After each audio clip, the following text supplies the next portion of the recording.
जराशी मनस्वी अल्लड, जराशी हट्टी जशी लाट एक अनावर, स्वप्नांच्या त्या बेटावरती तिने बांधले काचेचे घर. हसरे होते सारेच आरसे, चित्रे सुखाची या भिंतीवर. असे एक वादळ आले परी, तुटले नात्यांचे झुंबर. जाती एकदा ते सोडून हात, पाहतीन मागे कधीही वळूनी. पर्यंतरी प्रेम सता येती दुरावलेली मने जुळूनी. मोहिनी, ओ मोहिनी,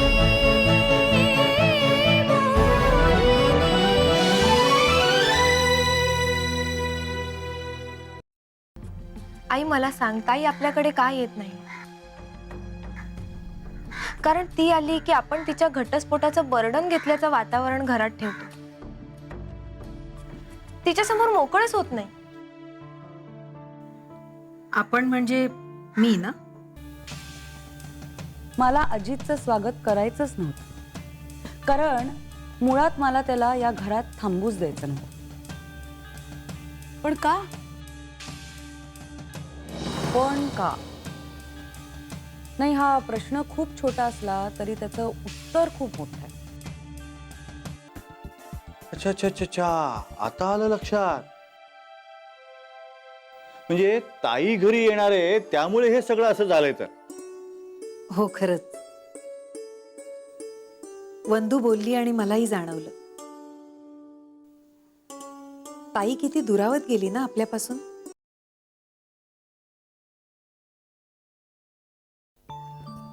हा हा हा हा हा, क्या बात है, जन्नत.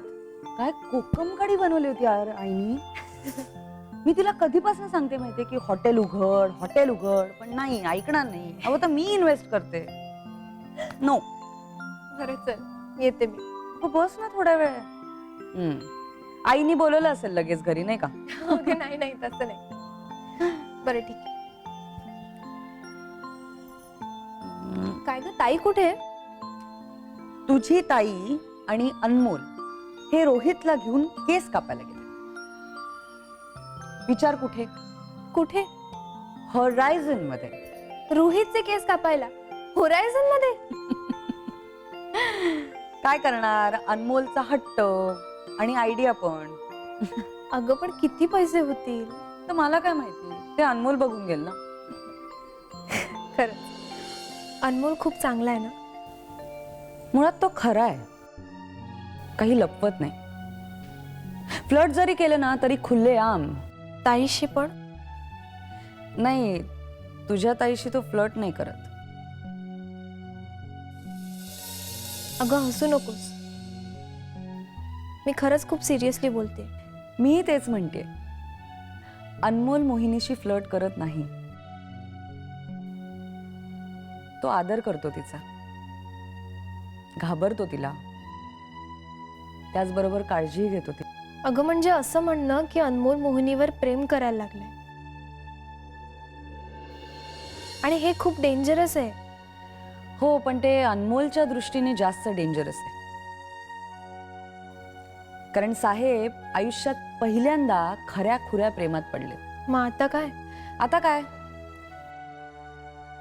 कोणाचा कान धरून रागवणंही शक्य नाही आणि पाठीवरती थोपटून समजावणंही शक्य नाही. आणि त्यातून अनमोल आपल्या प्रेमात पडलाय हे आपल्या मोहिनीताईंना माहितीच नाहीये. नाही म्हणजे त्या बाबतीत त्या आधीपासून मूर्खच आहेत जरा. का ग? अगं का ग काय,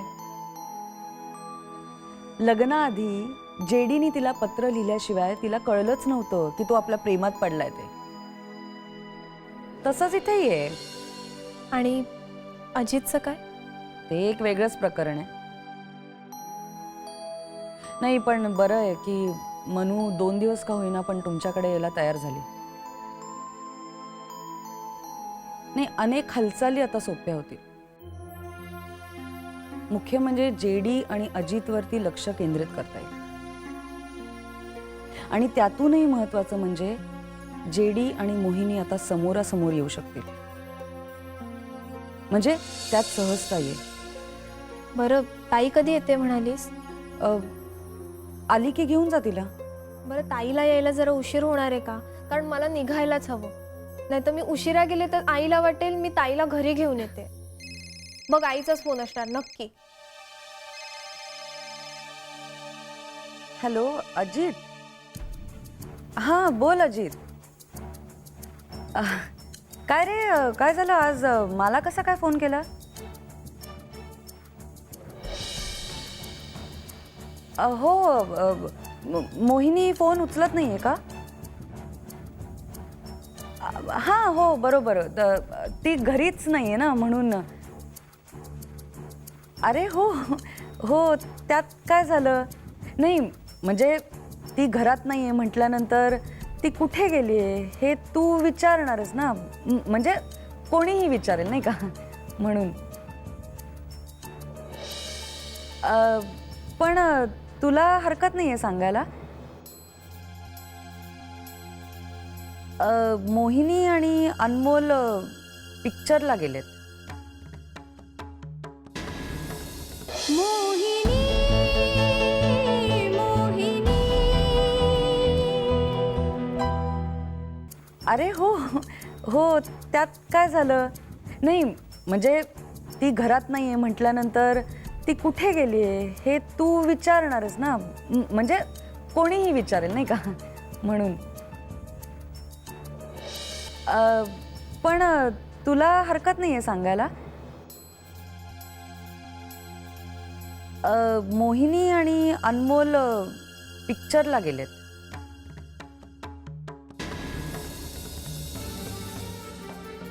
हे बघ आता कुठला पिक्चर बघायला गेलेत हे विचारू नकोस. कारण मिळेल तो पिक्चर बघायचा असं ठरवून गेलेत. हो हॅलो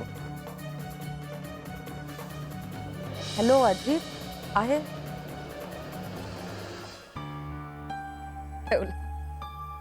अजितचा फोन होता ना? मग असं मध्येच का कट केला त्याने? मध्येच कट केला असं म्हणणार नाही तो. तो म्हणेल की कट झाला. हो पण ते आपण सिद्ध कसं करणार आता? सिद्ध करण्यासाठी वेगळी गोष्ट. जेडीकडे जो पत्रकार फोटो काढण्यासाठी आला होता ना तो कोण आहे हे एकदा क्लिअर झालं ना की सगळं क्लिअर होतं. या मागचं कारस्थान कोणाचं आहे हे देखील क्लिअर होईल आणि त्यानंतर त्या माणसाला ते नाकारता सुद्धा येणार नाही. बंधू तू बस. तू एक काम कर ताईला भेटूनच जा. तोपर्यंत ना मी मस्तपैकी चहा करते तुझ्यासाठी. चन्ना हा मी थांबते पण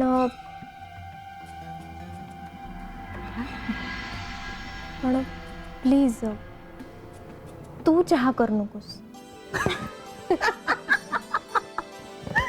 नॉनसेन्स घाबरून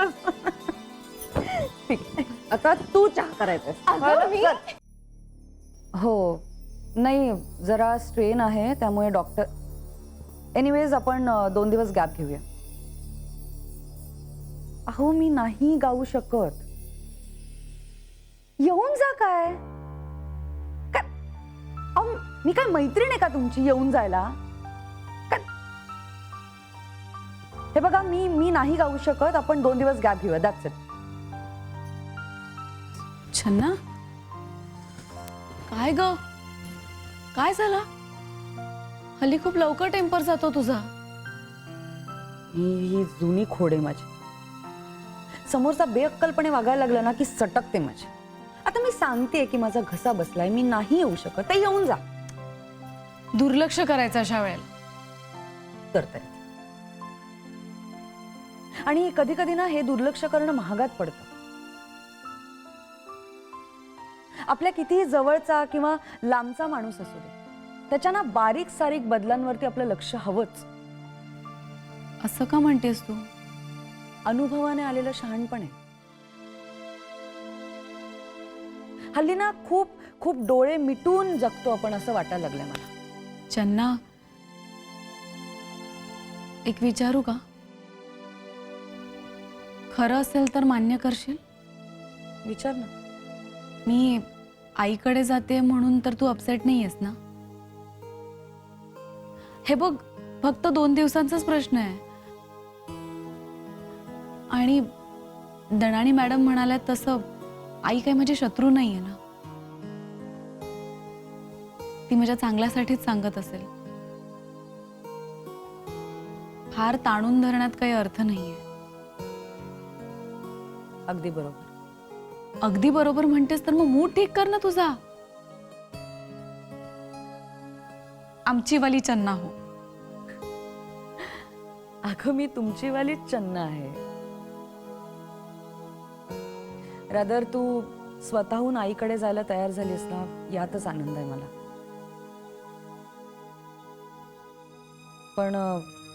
पण काय आता? पण हे 2 दिवस हे अख्खं घर खायला उठेल मला. आपण सवयीचे किती ताबेदार असतो नाही. हे घर तेच आहे, मीही तीच आहे. पण गेल्या 7-8 महिन्यात या घरातलं वातावरण अगदी बदलून गेलं. या घराला माणसांच्या वावराची सवय झाली. या भिंतींना गलका ऐकायची सवय झाली. एक काम कर ना चन्ना, तू सुद्धा चल ना माझ्या बरोबर आईकडे. नाही, नको. नेक्स्ट टाइम जाशील ना तेव्हा नक्की ये. हे बघ, आत्ता जास्तीत जास्त आईला वेळ दे. तिच्याशी बोल. आत्ता तू एकटीने तिथे जाणं जास्त गरजेचं आहे. पण मग तू काय करशील इकडे? या प्रश्नाचं उत्तर लगेच हवंय का विचार करून देऊ?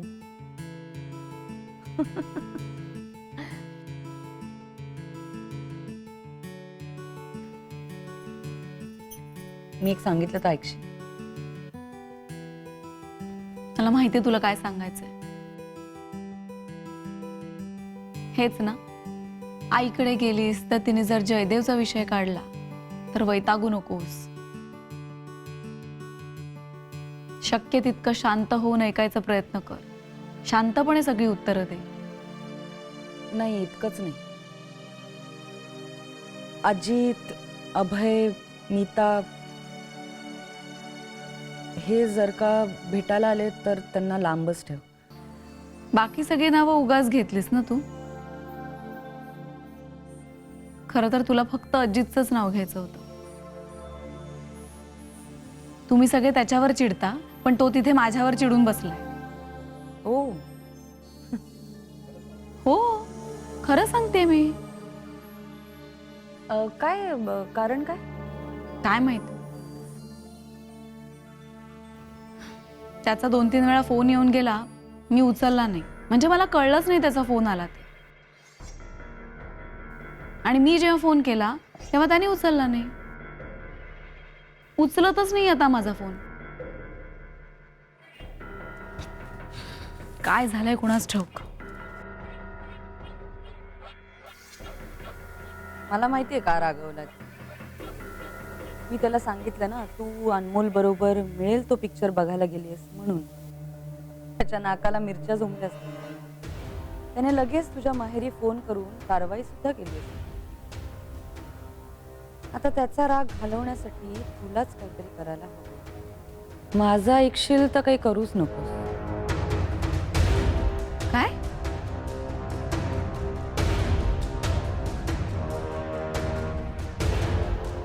काही करू नकोस. हो अगं आता तू म्हणालीस काही करू नकोस. हो हो. अगं हो हो काय? म्हणजे मला असं म्हणायचं होतं की आता माहेरी चालली आहेस तर उगाच कामं काढू नकोस. आईकडून लाड करून घे. आफ्टर ऑल माहेर आहे तुझं ते. चुकतेस तू चंदा. म्हणजे ज्यांना सासर असतं ना त्यांनाच माहेर. असं काय? जाऊ दे. चल निघते मी.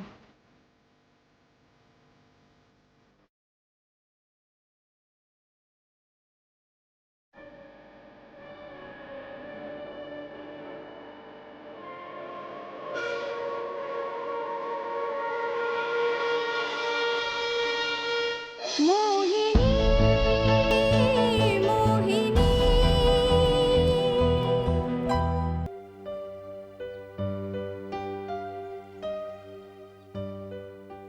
हॅलो दणाणी मॅडम, मी सुलोचना देवळ बोलते. 100 वर्ष आयुष्य आहे बघ तुला. मी तुझाच विचार करत होते. म्हटलं आपण भेटल्यानंतर तुझा फोनच नाही. नाही, फोन करणारच होते पण सवडच मिळत नव्हती. म्हणजे मोहिनी समोरच असायची ना, मग बोलणार कसं? काही विशेष? हो. पहिली गुड न्यूज म्हणजे तुम्ही सांगितल्याप्रमाणे 2 दिवसाकरता का होईना पण मोहिनी रोहितला घेऊन माहेरी गेली. गुड. आणि दुसरी बातमी? ज्याच्यावर संशय होता तोच स्वतःहून काहीही खटपट न करता आपल्या जाळ्यात अडकला.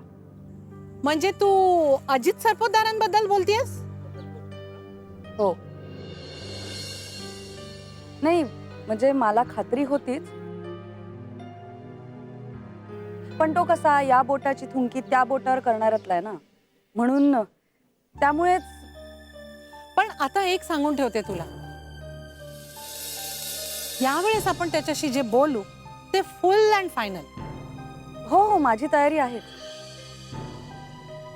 काय झालंय ते भेटल्यावर मी सांगेनच तुम्हाला. तू तुझी नाराजगी अजित समोर किंवा मोहिनी समोर व्यक्त होऊ दिली नाहीस ना? अजिबात नाही मॅडम. कधी काळी मी देखील नाटकात काम केलंय म्हटलं. अगदी बरोबर, लक्षात आहे माझ्या. तुमच्या अकॅडमीचं संगीत सौभद्र मला अजून आठवतंय. आणि मोहिनी तुझी मैत्रीण, थांब थांब, मला एक आठवलं, तू त्या अभ्यंकरांना ओळखतेस? हो, चांगलीच. रादर तेही आपल्या घरी येतातच. जेडी आणि मोहिनीचा घटस्फोट होऊ नये अशी त्यांची मनोमन इच्छा आहे. मग मला त्यांनाही भेटलं पाहिजे. मॅडम, मला पण तुम्हाला एक सांगायचं होतं. अगं बोल की. मी इतक्यात मोहिनीशी बोलले. म्हणजे अगदी विषय खरवडून काढतात ना तसं. मग तुझा अंदाज काय आहे? मोहिनी खूप नीट आणि सरळ विचार मांडते.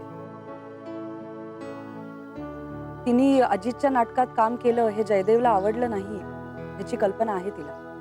याचा अर्थ त्यांना बोलतं करायला हवं. तिने विषय काढूनही तो बोलायला तयार नाहीये. आणि म्हणूनच मला आणि मिस्टर अभ्यंकरांना भेटणं जरुरी आहे. केस कोर्टाबाहेर मिटली तर तो माझा खरा विजय असेल. ते काम तुम्हीच करू शकता. मी नक्की तुम्हाला भेटवते. आणि एकदा जयदेवच्या आत्याला देखील भेटा. तो देखील काय नमुना आहे हे पण बघा. जरूर जरूर. पण त्याआधी तू एक करशील? बोला ना. मोहिनी माहेरी गेली होती तर तिथे तिचं स्वागत कसं झालं? ती तिथे रमली का? आणि जयदेव तिला भेटायला आला होता का? ही सगळी माहिती जर तू मला पुरवलीस तर मोहिनीशी नेक्स्ट मीटिंग माझी होईल ना, तेव्हा मला खूप सोपं होईल. आणि मे बी ती सुद्धा थोडी माइल्ड झाली असेल. Hope so. आपण तशी आशा करूया. दणाणी मॅडम, थँक्यू सो मच. तुमच्याशी बोलून खरंच खूप बरं वाटलं.